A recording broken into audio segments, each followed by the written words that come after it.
that indeed. Now, for more on the Supreme Court's judgments, I have the State Commissioner for Information, Mr. Joe Johnson, standing by. He joins me from Rivers State. Mr. Joe Johnson, you're welcome. Thank you very much for joining us, sir. Now, Mr. Joe Johnson, if you're still there, first of all, all right, you're welcome, sir. First of all, sir, what is the general attitude of the state government towards the recent judgment, if you would please tell us? Mr. Joe Johnson, I'm hoping you can hear us, Mr. Joe Johnson. Unfortunately, it would seem that we're having connection problems with Mr. Joe Johnson. Hopefully, we'll be able to connect with him. So we move on now to joining me now would be our News Central correspondent, Biola Festus, who has been on the streets of Port Harcourt. Hello, Biola. Good afternoon. Thank you very much for joining us for the news. So far, great. So far, please, if you tell us what the observations have been so far. There's been a sort of political fiesta in Rivers State since the Supreme Court's ruling yesterday. We were on the street to get the pulse of the people.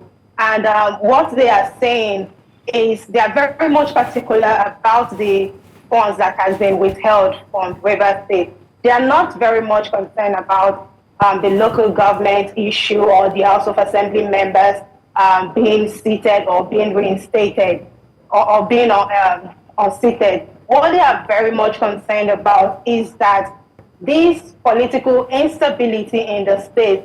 Hello, Biola. Are you there? Will hamper development.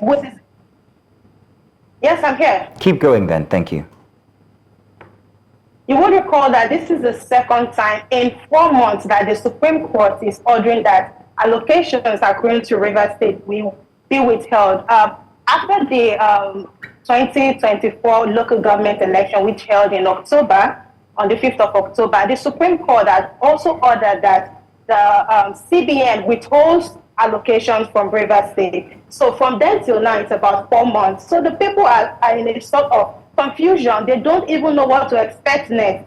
The business community are very much worried about this because, as we all know, governance or government policies have a major role to play in economy of a place.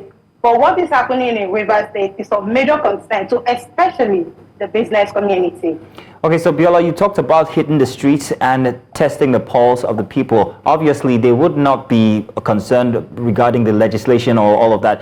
To them, it's how it affects them. So how exactly would this withholding of the allocations, how is it affecting the people of Rivers State, tangibly? Okay, their cries are majorly linked to the fact that civil servants will be greatly affected. And we have majority of civil servants in Rivers State. And these people have connection to every other economy of the state. If there's no cash flow from the government, it will definitely affect even the common man. We even went to the motor parks, and they're like, oh, if we do not have the civil servants taken care of, that means our business right here will collapse because majority of the people that patronize them are civil servants, much of whom do not have their private vehicles. We also went to those that sell groceries, just the common people, and they are very much scared for the economy of the state. In fact, the streets of Rivers State, every corner of it, you could hear discourse on this matter. Well, Biola, I want to say thank you very much for joining us and giving us your observation there in Rivers State. Thank you indeed. Thank you.